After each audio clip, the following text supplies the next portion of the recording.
வணக்கம். டாக்லிட் செய்திகளோடு நான் மியா. நான் லொல்லொல்.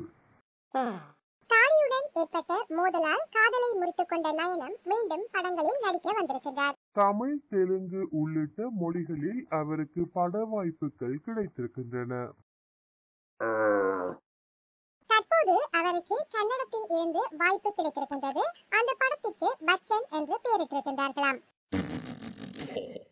பிசிஎல் போட்டிகளில் கன்னட அணிக்கு கேப்டனாக செயல்பட்டவர் தான் இதில் நாயகனாக நடிக்கின்றாராம். இவரோடு ஜோடி சேர இருக்கின்றார் நயன்தாரா. நன்றி, வணக்கம்.